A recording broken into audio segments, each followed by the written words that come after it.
Hello and welcome to Live Long, Live Life. In today's video, we're going to talk about the MTHFR gene mutation, what it is, why it matters, and how it affects your health. If you've not heard about the MTHFR gene, which stands for methylene tetrahydrofolate reductase, and its connection to homocysteine, folic acid, and even things like glutathione, don't worry. I will try and break it all down in simple terms and hopefully make it easy for you to understand.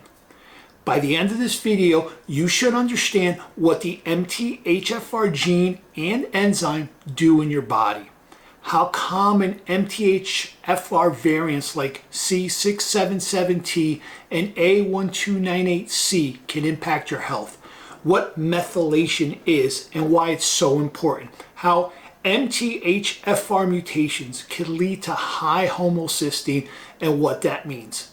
Why folic acid can be problematic if you have certain MTHFR mutations, and I will explain the idea of folic acid clogging the system.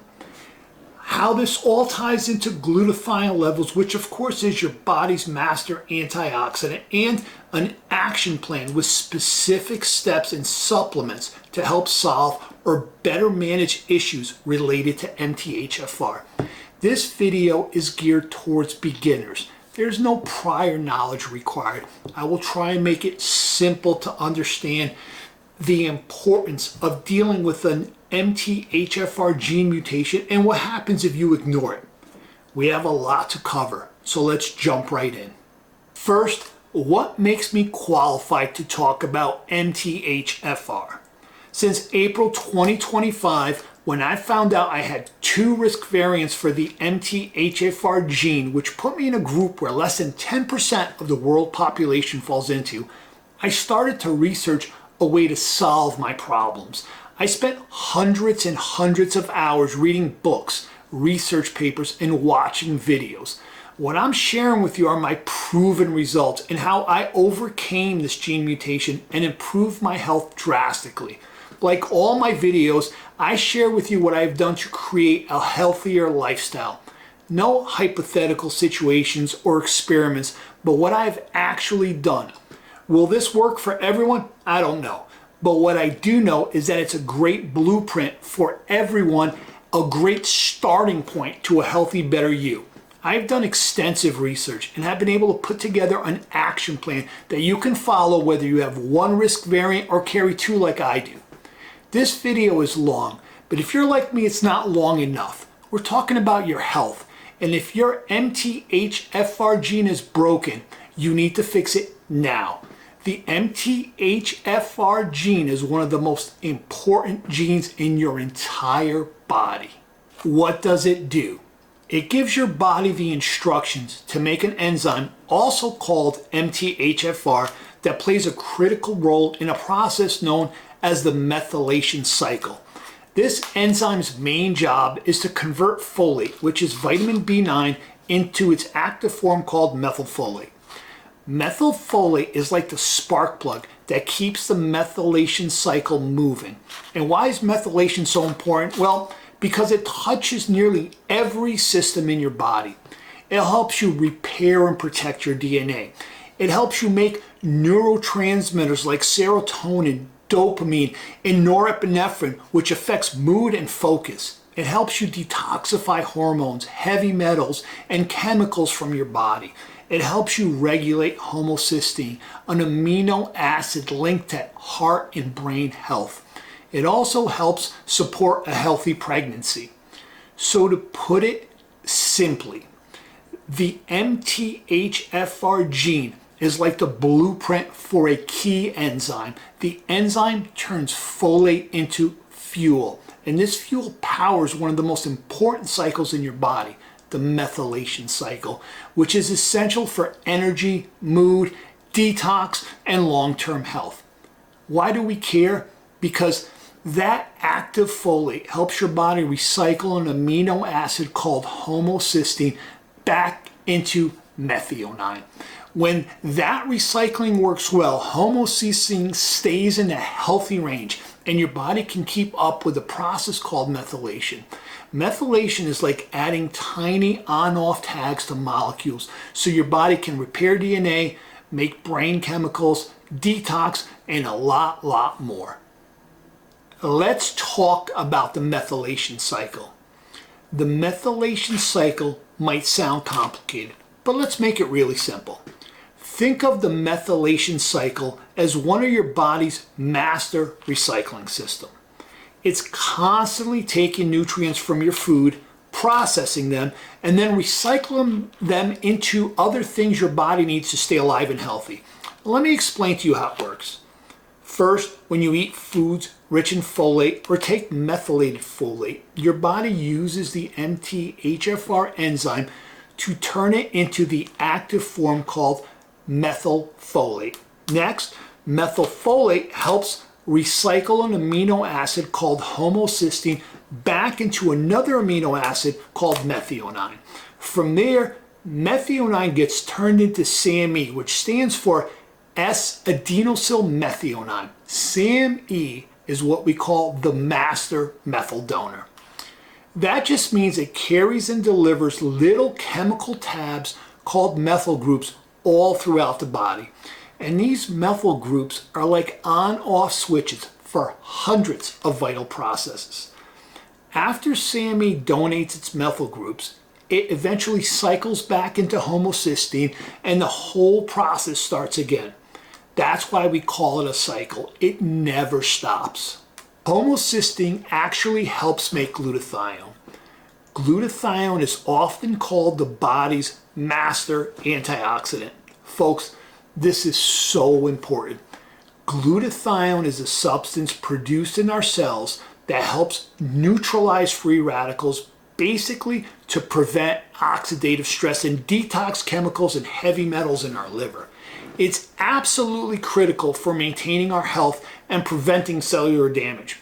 Our bodies make glutathione from 3 amino acids: glutamine, glycine, and cysteine. Here's where the connection lies. Cysteine, which is one of the building blocks of glutathione, can be produced from homocysteine through the transsulfuration pathway. In other words, when homocysteine isn't being recycled via folate, some of it can be pushed towards making cysteine. That cysteine can then be used to make glutathione. Sounds good, right? In theory, if MTHFR is not working well, maybe more homocysteine will go to glutathione production. But it's not so simple. If homocysteine levels become very high, it's actually toxic and can cause oxidative stress. That oxidative stress can consume glutathione faster as your body tries to counteract the damage. It becomes a scenario where glutathione stores get depleted because they're being used to counter the high homocysteine levels. So hopefully you can see what this MTHFR gene mutation can do and the chaos it can create. The methylation cycle is your body's way of turning nutrients into energy, detox power, brain chemicals, and DNA protection. When it runs smoothly, you feel great. But when it slows down, like with MTHFR mutations, you can feel the effects everywhere, from mood and energy to heart health, and like I said, your immune system as well. And when glutathione is affected, you can't detox and your cells start to get inflamed. And that's the beginning to all diseases. Let's talk about folic acid and why for many people, especially those with MTHFR mutations, it can actually cause problems instead of helping. So here's a simple version. Folic acid is a synthetic form of vitamin B9. It doesn't exist in nature. It was created in a lab because it's cheap and stable, which makes it easy to add to supplements in fortified foods like breads, cereals, and pasta. Now, your body doesn't actually use folic acid directly. In order for it to become useful, it has to be converted step by step into the active form of folate, which is called methylfolate, or 5-MTHF. Here's the catch. That conversion process is slow in everyone. And if you have an MTHFR mutation, it's even slower. Sometimes the enzyme just can't keep up. So what happens? The folic acid builds up in your bloodstream. Scientists call this unmetabolized folic acid. And here's where the clogging comes in. Unmetabolized folic acid can attach to the same receptors on your cells that natural folate or methylfolate would normally use. Think of it like a fake key sliding into a lock. It fits, but it doesn't actually turn. That fake key is now stuck in the lock, which means the real key, the methylfolate your body desperately needs, can't get in and do its job. This is what people mean when they say folic acid clogs the system. It doesn't directly poison you, it just blocks the door, keeping your cells from absorbing the active folate they really need. And when methylfolate can't get inside your cells, the methylation cycle slows down. Homocysteine builds up, DNA repair slows down, detoxification struggles, neurotransmitters like serotonin and dopamine don't get made efficiently. So folic acid can look like it's helping because your blood test might show plenty of folate floating around, but inside your cells, your body's starving for the real active form, methylfolate. That's why for many people, especially those with MTHFR gene mutations, it's so important to avoid synthetic folic acid and instead use natural food folate or methylated folate in supplements. That way the key actually turns the locks and your body can keep the methylation cycle running smoothly. So why was folic acid even introduced, you ask? Well, in 1998, folic acid fortification of grains became mandatory in the US. This dramatically reduced neural tube defects and was obviously a clear public health success. But unintended consequences, including unmetabolized folic acid in many people, which also included the masking of B12 deficiencies in many people as well. It helped many. But for some people, especially those with the MTHFR gene mutation, it caused chaos and strongly affected their health in a negative way. Let's take a look at the two most common variants of MTHFR and a look at my test results when I took the DNA test. Okay, here's my DNA test that I took. In the comments, I will provide a link to who I used for the test. There are many places you can use. Through my research, I thought this was one of the best for the money I spent. You can also do a simple homocysteine blood test to see if you have elevated homocysteine levels. And if you do, you have a gene mutation, which is affecting your methylation process. For me, they tested 12 genes to look for gene mutations. And of the 12, I had gene mutations in 7. That's horrible, but explains a lot of why I had so many health issues. I will go through each one in future videos, but we'll start with what I thought for me was my biggest problem, the MTHFR gene mutation. And as you can see in the test, I'm homozygous on the C677T variant, meaning I have 2 risk variants.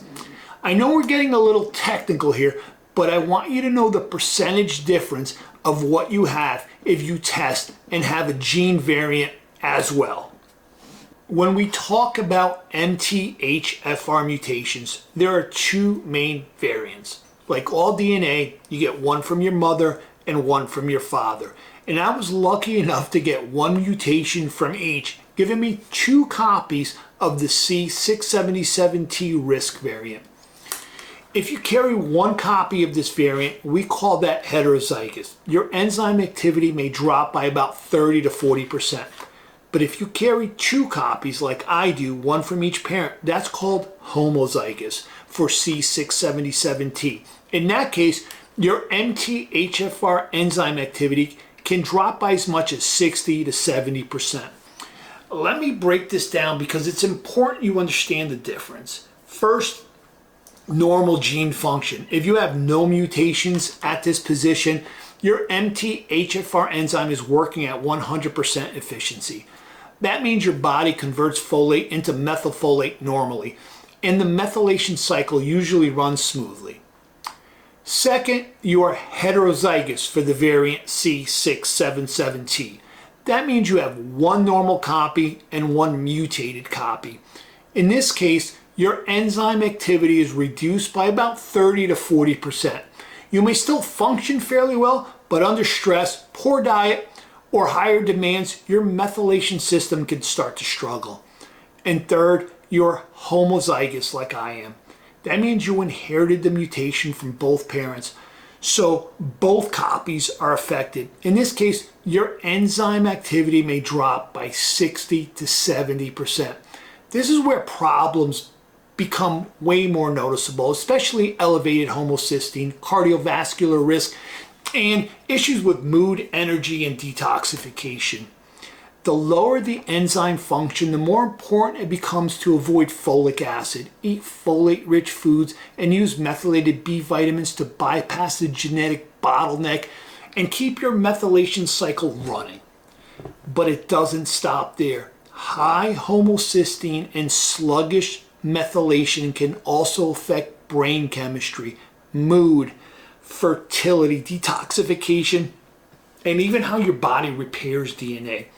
So being homozygous for C677T doesn't mean you're doomed, but it does mean your methylation system is running with a handicap.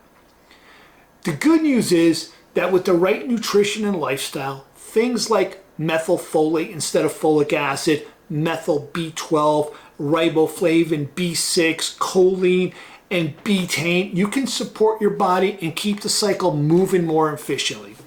The second variant, called A1298C, this one doesn't raise homocysteine as much, but it affects different pathways.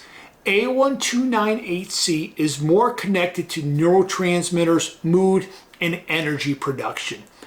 People with this variant may struggle more with anxiety, depression, fertility issues, or detoxification problems. Again, remember this: genetics loads the gun, lifestyle pulls the trigger. Now let's talk about homocysteine. Homocysteine is a normal amino acid in your body. Think of it as a middle step in a recycling process. When your body breaks down protein, homocysteine gets created. That's not a bad thing. It's supposed to happen. The problem is this: homocysteine isn't meant to just sit there. Your body's supposed to recycle it back into another amino acid called methionine, or convert it into cysteine, which can then be used to make glutathione, your body's master antioxidant. This recycling process depends heavily on the methylation cycle, and here's where the MTHFR gene comes in. If you have an MTHFR mutation, your ability to make active folate called methylfolate is reduced. And methylfolate is one of the key nutrients needed to recycle homocysteine. So instead of being recycled smoothly, homocysteine builds up. And when it builds up, it becomes a problem, a big problem. High homocysteine acts almost like tiny shards of glass in your blood vessels. It irritates the lining of your arteries, making them inflamed and sticky. That raises your risk of plaque buildup, clots, strokes, and heart disease. It doesn't stop there. Elevated homocysteine is linked to memory loss, dementia, depression, anxiety, miscarriages, pregnancy complications, and even migraines.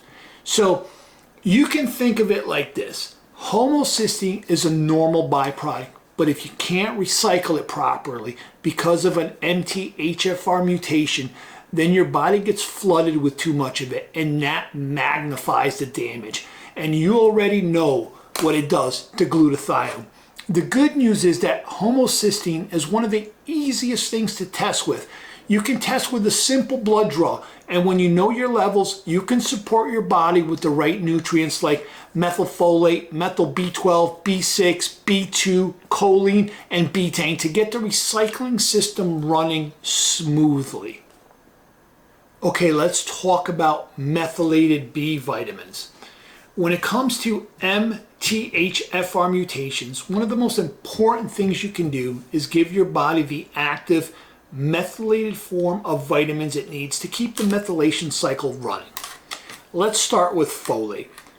If you have an MTHFR mutation, you want to avoid synthetic folic acid. We talked a lot about that. And instead, use methylfolate, also known as 5-MTHF. This is the active form your body actually uses. Taking methylfolate bypasses the genetic bottleneck, that folic acid buildup, and gives your cells the fuel they need directly. All right, now let's talk about B12. The standard form you'll see in cheap supplements is cyanocobalamin, but that form has to go through extra steps before your body can use it. If you have an MTHFR mutation, it's much better to use the methylated forms, like methylcobalamin or adenosylcobalamin. These are ready to use and support energy, nerve health, and basically neurotransmitter production. And we have vitamin B6, specifically in its active form called P5P, or pyridoxal 5-phosphate. So B6 is crucial for breaking down homocysteine along the transsulfuration pathway and for producing glutathione, your body's master antioxidant, like I've been telling you. Riboflavin or vitamin B2 is another key player. B2 helps the MTHFR enzyme itself function better, especially if you carry the C677T variant.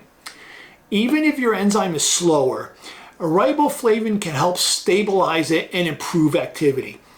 And finally, don't forget about choline and betaine, also called TMG. These nutrients provide a backup route for recycling homocysteine into methionine, even if your methylation cycle is struggling.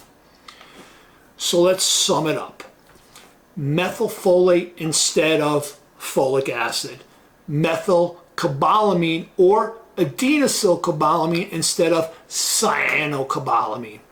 P5P, the active form of B6, riboflavin or B2 to support the enzyme itself, and TMG to provide a backup pathway. Together, these methylated and active vitamins give your body the tools it needs to keep the methylation cycle flowing. Recycle homocysteine and protect your DNA, your brain, and your overall health.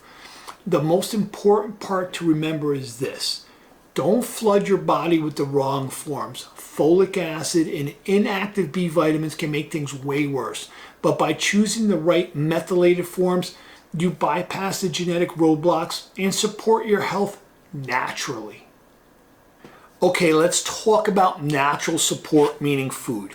When it comes to supporting your body with the MTHFR mutation, food is one of the most important, most powerful tools you have. You don't need supplements. You can get everything you need from food. The key is to focus on natural folate, not synthetic folic acid. Folate from whole food is already in a form that your body can use much more easily. So what are the best folate-rich foods, you ask? Well, number one is leafy green vegetables. Think spinach, romaine, arugula, kale, collard greens. Just one serving of leafy greens gives a big dose of natural folate, and when you eat them every day, it really adds up.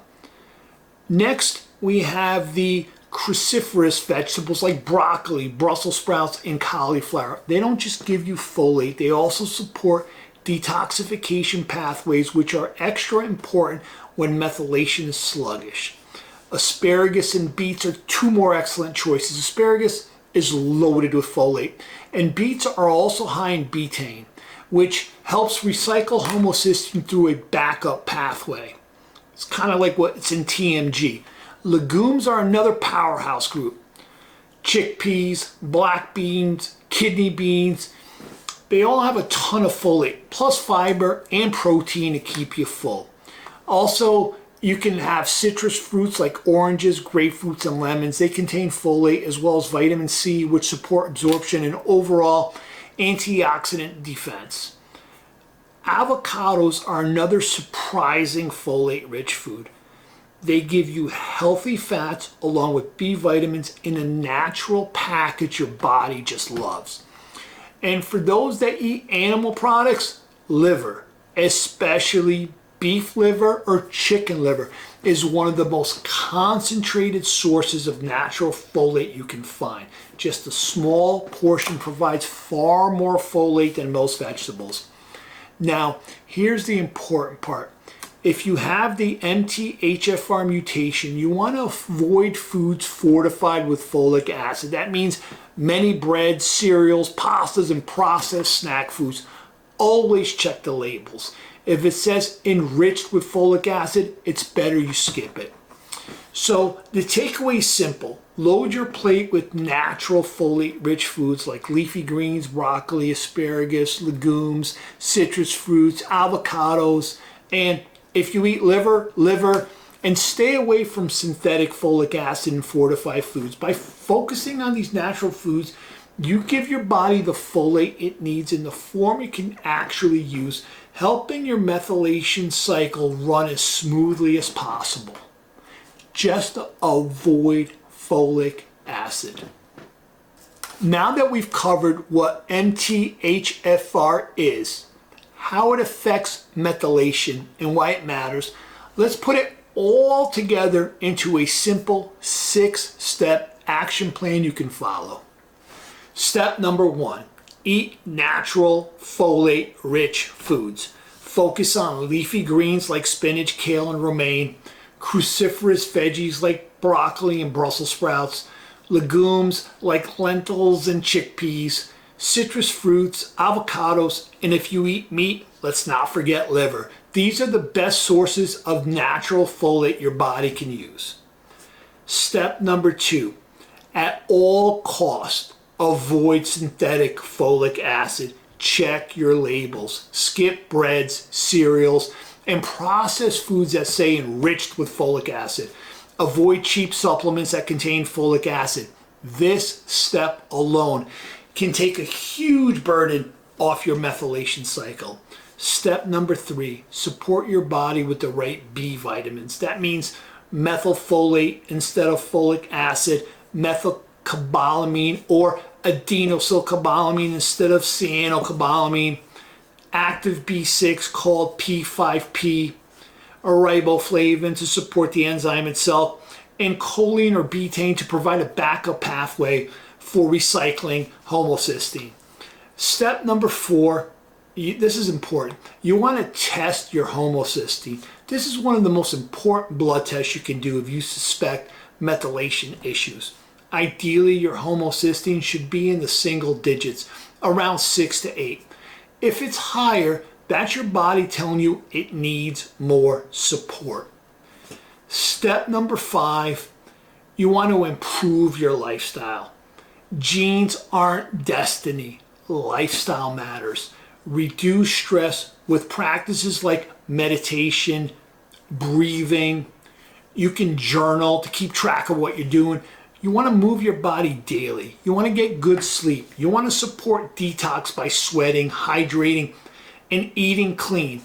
These small daily habits make your methylation cycle more efficient. And then finally, step number 6, you want to personalize your supplements and nutrition. Not everyone with MTHFR needs the same dose of methylfolate or B12. Start low and see how you feel. Work with a doctor who understands methylation if you need guidance. So here's the takeaway. You want to eat whole foods rich in natural folate, avoid folic acid, use the right forms of B vitamins, test and monitor your homocysteine, and build a lifestyle that lowers stress and supports detox. That's the action plan. Simple, doable steps that gives your body exactly what it needs. Even with the MTHFR mutation, take a look at this chart on what I take daily to help me with MTHFR. Take a snapshot with your phone, keep it, and use it for reference. Yours might be different, but it might be the same. So try it out, see if it works for you. If you're feeling jittery, you might want to lower it a little bit. If you're not feeling, enough of a change after a few weeks, you might want to increase it a little bit. Give it a try. And that brings us to the end of this deep dive into the MTHFR gene mutation. I didn't realize that my high blood pressure was a result of my methylation cycle, specifically high homocysteine levels. My detox ability was horrible, but through supplements and a better lifestyle, I fixed it.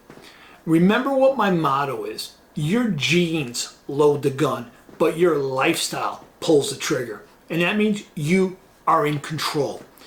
If this video helped you understand MTHFR better, do me a favor, hit that like button, subscribe to the channel, and share this video with someone who needs to hear this.